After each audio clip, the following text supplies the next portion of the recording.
Assalamualaikum warahmatullahi wabarakatuh.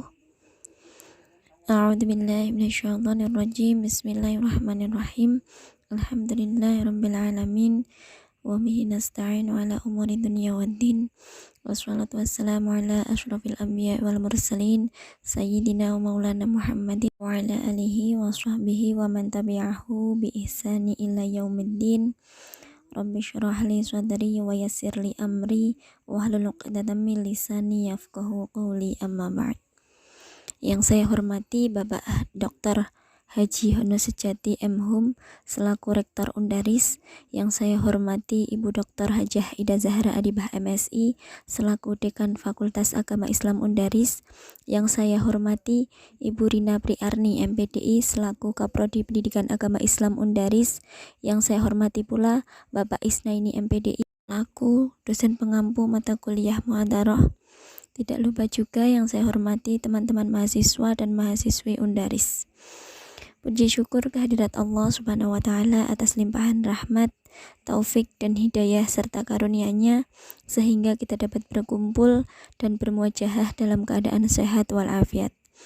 Shalawat dan salam kita haturkan kepada junjungan kita Nabi Agung Muhammad Sallallahu Alaihi Wasallam yang sangat kita nanti-nantikan syafaatnya di dunia sampai akhirat nanti.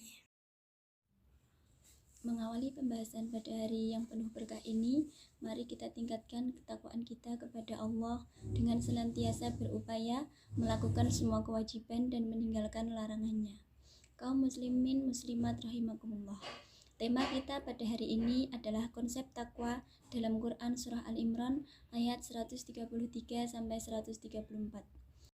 Konsep takwa dalam Quran surah Al-Imran ayat 133 sampai 134. Secara sederhana, takwa ialah bentuk kesolehan diri di mana seorang senantiasa melaksanakan segala perintah Allah dan dengan segenap usaha menjauhi larangannya. Konsep takwa juga sering disebutkan dalam Al-Quran. Di berbagai surat disebutkan beragam sikap dan perilaku yang menunjukkan konsep takwa seseorang. Konsep tersebut ditemukan dalam surat Al-Imran ayat 133 dan 134 yang berbunyi, Bismillahirrahmanirrahim, wasari'u ila maghfiratin min rabbikum wa jannatin 'arduhas samawati wal ardu u'iddat lil muttaqin, yang artinya bersegeralah kamu mencari ampunan dari Tuhanmu dan mendapatkan surga yang luasnya seluas langit dan bumi yang disediakan bagi orang-orang yang bertakwa. Quraisy Shihab menyatakan dalam tafsir Al-Misbah bahwa ayat itu mengandung pesan untuk meningkatkan upaya dalam menjalankan ketakwaan. Nah, jika di ayat-ayat lain sekedar menerangkan agar menjalankan yang wajib dan meninggalkan yang haram, maka ayat ini lebih menekankan pada peningkatan dengan cara berkompetisi. Nah, kata bersegeralah kamu itu sebagai ketegasan seseorang untuk meraih ampunan dan berlomba-lomba mencapai surganya Allah. Nah, ayat tersebut kemudian diakhiri dengan kalimat al-muttaqin yang selanjutnya dijelaskan pada ayat ke-134 yang berbunyi, Bismillahirrahmanirrahim, alladzina yunfikuna fis sarra'i wad-dharra'i wal kadhiminal ghaidha wal 'afina 'anil nas wallahu yuhibbul muhsinin, yang artinya yaitu orang-orang yang berinfak baik di waktu lapang maupun sempit dan orang-orang yang menahan amarahnya dan memaafkan kesalahan orang lain. Allah menyukai orang-orang yang berbuat kebaikan. Nah, ayat itu menjelaskan ciri-ciri orang yang bertakwa sebagai ahli surga. Dari ayat tersebut, maka akan ditemukan 3 konsep takwa yang termuat di dalamnya, antara lain yang pertama, berinfak dalam segala kondisi. Nah, Ibnu Katsir dalam tafsirnya menerangkan bahwa kondisi yang dimaksud juga bisa dalam keadaan giat maupun malas, sehat ataupun sakit, dan dengan segala kondisi apapun. Nah, para ahli surga tersebut menunjukkan bahwa mereka tidak dilalaikan oleh keadaan apapun dalam bertakwa kepada Allah. Nah, pada tafsir Al-Maraghi juga disebutkan bahwa orang yang berinfak dihadapkan pada 2 kondisi, yakni keadaan mudah dan susah. Sebagian orang teramat berat untuk menginfakkan harta yang ia cintai. Bila mereka berhasil melakukannya, maka ia menunjukkan ketakwaan. Untuk lebih lanjutnya, Al-Maraghi juga menerangkan bahwa dianjurkannya bersedekah dalam keadaan lapang ialah demi menghapus rasa takabur atau cinta harta dan mendam nafsu keinginan karena hartanya. Nah, adapun anjuran berinfak dalam keadaan susah ialah sebagai tantangan karena pada umumnya mereka dalam kondisi tersebut cenderung meminta daripada memberi.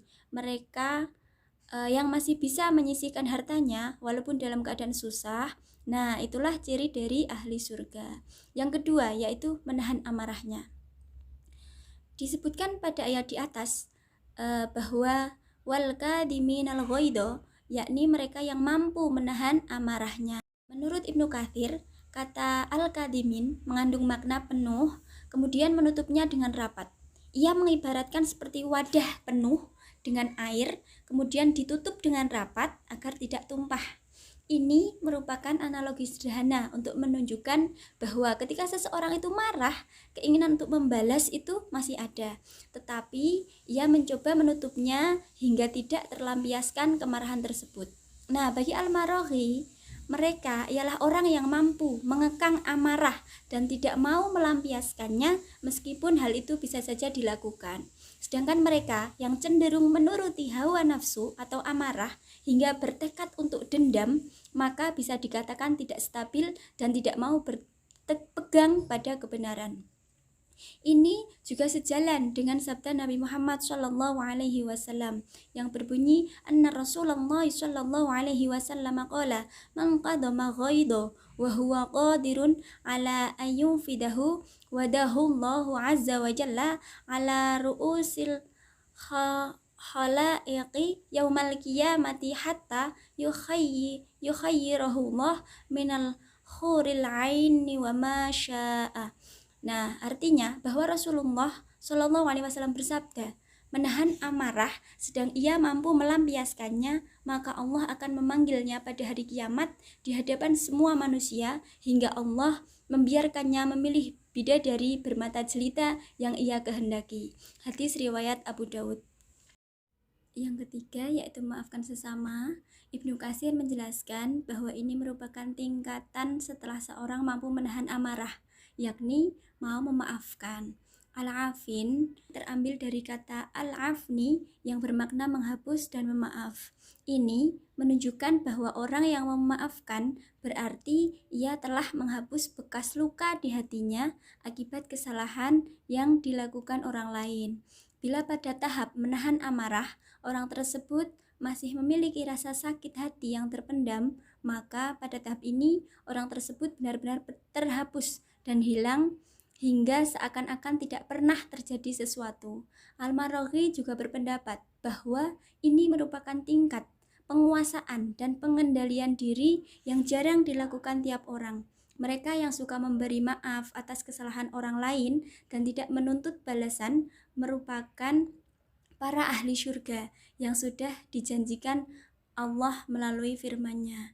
Ibnu Katsir juga mengingatkan bahwa ayat ini ditutup dengan Allah menyukai orang-orang yang berbuat kebaikan, yang mengindikasikan bahwa ketakwaan seseorang berada pada tingkatan tertinggi apabila ia mau berbuat baik pada orang yang telah berbuat kesalahan kepadanya. Sehingga ia tidak hanya menahan amarah saja dan memaafkan, namun juga membalasnya dengan perbuatan yang baik. Nah, sekian dari saya. Mohon maaf atas segala salah dan hilaf. Sungguh yang baik itu datangnya dari Allah, kurang dan lebihnya mohon maaf. Wallahul muwaffiq ila aqwamit thoriq. Wassalamualaikum warahmatullahi wabarakatuh.